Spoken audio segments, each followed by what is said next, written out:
என்னது? தலா 1,00,00,000 பேருக்கு வேலையா? தமிழக அரசு மூலியமாக திட்டமிடலா? என்னடா இது?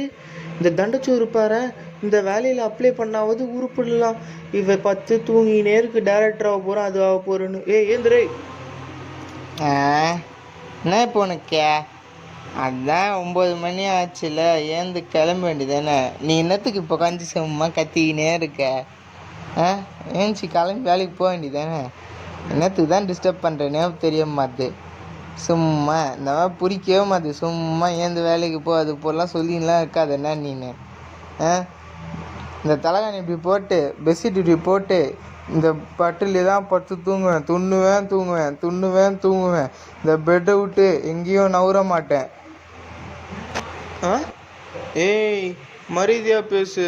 ஒரு அப்பங்கிட்ட பேசுறேன்னு மரியாதையா பேசு. டேய், உங்கள் ஆத்தா சமைச்சு வைக்கத்த இப்போ பார்த்தாலும் துண்டு பத்து தூங்குறல்ல. வேலைக்கு போனால் வேலைக்கு போ. சொந்தக்காரெலாம் அப்படி இப்படி பேசுகிறான்னு தானே சொல்கிறாங்க. தூங்குவேன் டைலாக் பேசாத. ஃபஸ்ட்டு உருப்புற வேலையை பாடுறா தண்டச்சோறு. டேரக்டர் ஆவன் சும்மா வாயிலேயே கதை ஓட்டின்னு இருக்க. ஏன்னா வேலைக்கு போனால் தானே. இந்நேரம் ஒரு ஐடி கம்பெனியில் போயிருந்தாலும் பிளேஸ்மெண்ட் ஆகி 1,00,000 ரூபாய் சம்பாரிச்சிக்கலான்டா.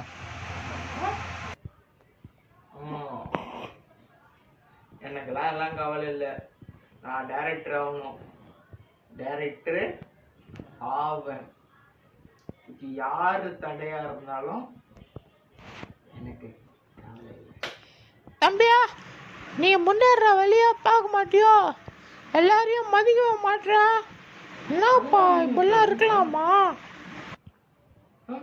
அதெல்லாம் நீங்க ஏன் சொல்றீங்க? அதை நீங்க சொல்லவே கூடாது. ஏன்டா உதவிக்கார மாதிரி வீட்லயே 10 மணி வரைக்கும் சாப்பிட்ற?